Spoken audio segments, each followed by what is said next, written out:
మాజీ ఎమ్మెల్యే మల్లాది విష్ణు గారు ఉన్నారు. సార్ నమస్తే సార్. సార్ ఎలా చూస్తారు? ఆల్రెడీ అక్రమ కేసులు బనాయిస్తున్నారు, పైగా కిడ్నాప్ చేశారు, ఎస్సీ ఎస్టీ అట్రాసిటీ కేసులు నమోదు చేస్తున్నారు. ఆల్రెడీ తీర్పు రిజర్వ్ ఉన్న నేపథ్యంలో కూడా బెయిల్పై ఉన్న వ్యక్తి ఇలాంటివి ఎందుకు చేస్తారు? ఇది ముమ్మాటికి అక్రమ అరెస్టే అన్నట్టుగా కూడా ఒక వర్షన్ వినిపిస్తోంది. మీరేం చెప్తారండి? ఒక వెర్షన్ కాదండి, వాస్తవమే. ఎందుకంటే ఎవరైతే తెలుగుదేశం పార్టీ ఆఫీస్ మీద దాడి చేశారో అని చెప్పని ఒక ఫ్యాబ్రికేటెడ్ కేసుని గన్నవరంలో నమోదు చేసినటువంటి సందర్భంలో ఎవరైతే కంప్లైంట్ ఇచ్చారో ఆయన నేను ఇవ్వలేదు అని చెప్పని కోర్టు ముందుకు వచ్చి వాంగ్మూలం ఇచ్చినటువంటి తరుణంలో ఆ కేసు మొత్తం అంతా కూడా ఫాల్స్ కేసు అని ప్రజలందరికీ అర్థమైపోయినటువంటి తరుణంలో మళ్ళీ వంశీని కానీ వైఎస్ఆర్ కాంగ్రెస్ పార్టీ శ్రేణులను కానీ భయపెట్టాలని చెప్పని, ఇరికించాలని చెప్పని కక్షపూరితంగా రెడ్ బుక్ రాజ్యాంగం ద్వారా మరొక విజయవాడ పటమట పోలీస్ స్టేషన్ లో ఎస్సీ అట్రాసిటీకి సంబంధించినటువంటి ఒక కేసుని నమోదు చేయడం జరిగింది. ఇది తీవ్రంగా ఖండించాల్సినటువంటి అవసరం ఉంది. సభ్య సమాజం తలదించుకునే విధంగా ఉంది. తప్పుడు కేసు పోలీస్ ఫోర్స్ ఉన్నది ఇతర రాజకీయ పార్టీల మీద వారికి సంబంధించినటువంటి అణిచివేత ధోరణికి ఉపయోగిస్తున్నారు తప్ప వేరే దానికి ఉపయోగించట్లేదు. ఎందుకంటే నిన్న హైకోర్టు కూడా మొన్న అలాగే సుప్రీంకోర్టు కూడా చెప్పింది ఏమని, తప్పుడు కేసులు నమోదు చేయొద్దు, స్పష్టమైనటువంటి ఆధారాలు ఉంటే తప్ప కేసులు నమోదు చేయొద్దు, ప్రజల యొక్క పౌరుల యొక్క హక్కుల్ని హరించవద్దు అని చెప్పినటువంటి సందర్భంలో కూడా ఇమ్మీడియట్ గా ఆ కేసు తీర్పు రిజర్వ్ అయినటువంటి సందర్భంలో ఈ రోజు తెల్లవారుజామున విజయవాడ పోలీసులు ఆగమేఘాల మీద వల్లభలేని వంశీని అరెస్ట్ చేయడం అంటే ప్రజాస్వామ్యాన్ని కూని చేయటమే. తప్పుడు కేసులు నమోదు చేసినట్టుగా మనకు స్పష్టంగా అర్థమవుతుంది. కాబట్టి మేమేమంటామంటే వైఎస్ఆర్ కాంగ్రెస్ పార్టీ ఎప్పుడు కూడా ప్రజాస్వామ్యబద్ధంగా అక్రమ కేసులకు దూరంగా ఉండాలి అని చెప్పిన పదే చెప్తా ఉన్నాం.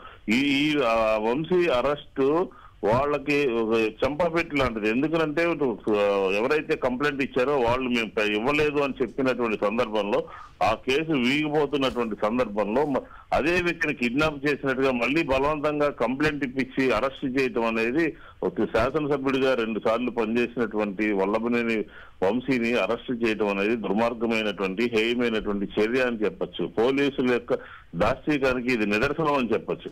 కాబట్టి ఖచ్చితంగా ప్రభుత్వంలో ఉన్నటువంటి పెద్దలు ఈ రోజు తెలుసుకోవాల్సింది ఏంటంటే ప్రభుత్వాలు అనేవి శాశ్వతం కాదు. అలాగే ప్రభుత్వము చేయాల్సినటువంటి కార్యక్రమాలు ఇది కాదు. ప్రజలకు ఎన్నికల్లో ఇచ్చినటువంటి సందర్భంలో హామీలను అమలుపరచాలి, మంచి ప్రభుత్వాన్ని ఏర్పాటు చేయాలి, మంచి వాతావరణాన్ని ఆంధ్రప్రదేశ్ లో ఏర్పాటు చేయాలి తప్ప కక్షపూరితంగా మాకు కక్ష లేదు, కార్పణ్యం లేదు, మేము కక్ష తీర్చుకోమని ఓ పక్క ముఖ్యమంత్రి గారు చెప్తానే ఈ రకంగా వంశీ అరెస్ట్ చేయడం అనేది తీవ్రంగా వైఎస్ఆర్ కాంగ్రెస్ పార్టీ ఖండిస్తుంది. ఈ తెలుగుదేశం చేసినటువంటి పోలీస్ యంత్రాంగం చేసినటువంటి కార్యక్రమాలని ప్రజల్లోకి తీసుకెళ్లి జరుగుతున్నటువంటి వాస్తవాలు తెలియజేస్తాము.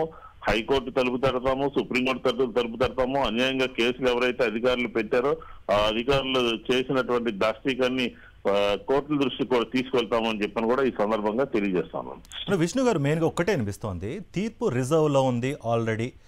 ఈ టైంలో కేసులు నమోదు చేయడానికి గల కారణాలు ఏంటి అంటే దీనికి సంబంధించి కేసును ప్రొలాంగ్ చేయడానికా, లేకపోతే ఈ కేసుని అడ్డం పెట్టుకుని రెడ్ బుక్ రాజ్యాంగాన్ని అమలు చేసి కక్ష సాధింపు చర్యల్లో భాగంగానా, లేకపోతే ఇతరత్ర కారణాలు ఏమైనా ఉన్నాయా? దీనిపై మీరు ఎలా ముందుకు వెళ్ళబోతున్నారు?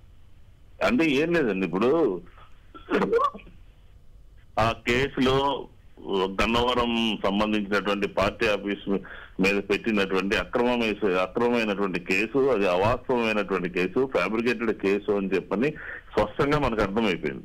కోర్టు కూడా వెళ్ళి చెప్పాడు. అలాంటి సందర్భంలో కోర్టు తీర్పుని రిజర్వ్ చేసింది. ఈ రోజు చెప్పడానికి ఉన్నట్టు ఉన్నది. కాబట్టి కేసు అక్రమంగా పెట్టినటువంటి కేసు వీగిపోతుందని చెప్పని దుర్దతో, లేకపోతే వీళ్ళందరినీ కూడా ఇరికించాలి, ఇబ్బంది పెట్టాలనే ఉద్దేశంతో మరొక కేసుని ఈ రోజు తెరమీకి తీసుకొచ్చారు. అది ఎస్సీ అట్రాసిటీకి సంబంధించినటువంటి కేసు. విజయవాడ గన్నవరంలో సంబంధించినటువంటి case Vijayawada Patamata police station లో పెట్టడానికి గల కారణాలు ఏంటో కూడా పోలీసులు చెప్పాల్సినటువంటి అవసరం ఉంది. ఖచ్చితంగా ఈ లా ప్రకారం ఉండాల్సినటువంటి పోలీసు యంత్రాంగం కి దూరంగా వ్యవహరిస్తుంది. ఈ రోజు సుప్రీంకోర్టు హైకోర్టు చెప్పిన గైడ్ లైన్స్ లో పనిచేయట్లేదు, లీగల్ గా యుద్ధం చేయడం జరుగుతుంది. కాబట్టి ఖచ్చితంగా వల్లభని వంశీ మీద పెట్టినటువంటి కేసు అది అక్రమమైనటువంటిది, అన్యాయమైనటువంటిది, రాజకీయ ప్రేరేపితమైనటువంటిది కేసు అని చెప్పి స్పష్టంగా చెప్పదలుచుకున్నాం. మల్లాది విష్ణు గారు మెయిన్ ఒక్కటే అనిపిస్తోంది, కిడ్నాప్ ఎవరు చేశారు, ఎవరిని చేశారు క్లారిటీ లేదు. ఫిర్యాదుదారుడు ఎవరు క్లారిటీ లేదు. వల్లభనేని వంశీ గారే కిడ్నాప్ చేశారా అనడానికి ఆధారాలు ఏమైనా ఉన్నాయా అంటే దానికి సంబంధించిన క్లారిటీ లేదు. పోలీసులు ఈ టైంలో ఇప్పుడు ఎందుకు అరెస్ట్ చేయాల్సి వచ్చింది? ప్రాపర్ ఎవిడెన్సెస్ లేకుండా ముందస్తు నోటీస్ ఇచ్చినా కూడా లాస్ట్ మినిట్లో అరెస్ట్ చేశారు అన్నట్టుగా కూడా చెప్తున్నారు. ఓవరాల్గా ఈ సిచ్యువేషన్ ఎలా చూస్తారు, ఎలా అర్థం చేసుకోవాలి? అంటే ఈ రోజు ఆ కేసుని కోర్టు తిరస్కరించడం కానీ పెట్టినటువంటి కేసుని విత్డ్రా చేసుకోమని పోలీసులకి డైరెక్షన్ ఇవ్వడం కాదు, ఇది తప్పుడు కేసు అని చెప్పి నమోదు చేశారని చెప్పని కోర్టు అక్షంతలు వేయడం కానీ అలాంటిదంతా జరుగుతుంది.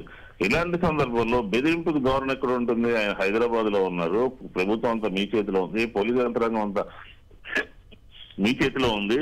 ఇలాంటి తరుణంలో బెదిరించారని, కిడ్నాప్ చేశారని, లేకపోతే అతన్ని ఇబ్బంది పెట్టారని చెప్పని అతన్ని తీసుకెళ్లి పోలీసులు తీసుకెళ్లి బెదిరించి తప్పుడు కేసు తీసుకుని, అబద్ధపు కేసు తీసుకుని, ఎస్సీ అట్రాసిటీకి సంబంధించిన చట్టాన్ని దుర్వినియోగం చేసి ఒక ఎమ్మెల్యేగా పనిచేసినటువంటి వ్యక్తి మీద కేసును నమోదు చేయడం అనేది ఇది మామూలు విషయం కాదు. ఖచ్చితంగా గన్నవరంలో ఎవరైతే తెలుగుదేశం పార్టీ రెడ్ బుక్ రాజ్యాంగాన్ని మేము అధికారంలోకి వస్తే అమలు చేస్తాము అని చెప్పారో దానికి తగ్గట్టుగానే పోలీసు యంత్రాంగం అడుగులు వేస్తాం.